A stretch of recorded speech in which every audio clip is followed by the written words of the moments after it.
இந்த வீடியோ வந்து எதுக்காகனா உண்மையாவே வந்து பயந்துதான் நான் இந்த வீடியோ போடுறேன் அப்படின்லாம் வந்து யாருமே நினைக்க வேணாம்.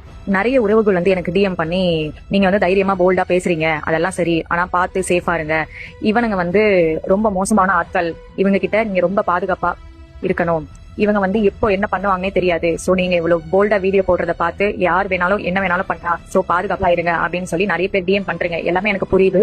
நீங்க சொல்ற மாதிரி உண்மையாவே எனக்கு த்ரெட்னிங் வந்துட்டு தான் இருக்கு. டெய்லி வந்து எனக்கு voice message, bad words, bad comments இதெல்லாம் டெய்லி வந்துட்டு தான் இருக்கு. அதெல்லாமே வந்து நான் பாத்துக்கிட்டு தான் இருக்கேன்.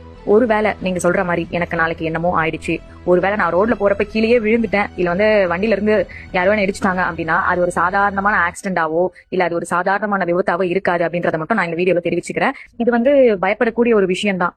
ஏன் பயப்படக்கூடிய விஷயம் அப்படின்னா, தான் தலைவரே வந்து தான் தொண்டர்கள் கிட்ட இந்த மாதிரி எல்லாம் பேசாதீங்க, அசிங்கமான வார்த்தையை பயன்படுத்தாதீங்க அப்படின்னு அவரு சொன்னார் அப்படின்னா ஒட்டுமொத்த கூட்டமும் கேட்கக்கூடிய இடத்துல தான் இருக்காங்க. ஆனா அவரே வந்து எதுவுமே சொல்லாம அவர்களோட ரசிகர்கள் கிட்ட இந்த மாதிரியான ரியாக்ஷனை தான் எதிர்பார்க்கிறாரு. ரசிகர்கள் வந்து இப்படி இருக்கிறது தான் அவருக்கு பிடிச்சிருக்கு, இப்படிப்பட்ட ரசிகர்கள் தான் அவருக்கு தேவை அப்படின்னு நினைக்கிறாரு அவரு. ஏன் சொல்லப்போனா திருச்சியில நடந்த நன்றி சொல்ற விழால கூட நம்மள பயமுறுத்துற மாதிரி, அவங்க ரசிகர்களுக்கு தூண்டி விடுற மாதிரி அவரே பாயிண்ட் எடுத்து கொடுத்துட்டாரு. நிர்வாகம் பொறுப்பு இல்லப்பா, உங்களுக்கு ஏதாவது ஆச்சுன்னா நிர்வாகம் பொறுப்பு இல்லப்பா அப்படின்னு சொல்லிட்டாரு. சும்மாவே இவங்க ஆடுவாங்க, இத சொன்னதுக்கு அப்புறம் இன்னும் நல்லா ஆடிட்டு இருக்காங்க. அதுதான் உண்மை. சோ முடிஞ்ச அளவுக்கு இந்த மாதிரி வீடியோ போடுறவங்க சேஃபா இருங்க, அதுதான் சொல்ல.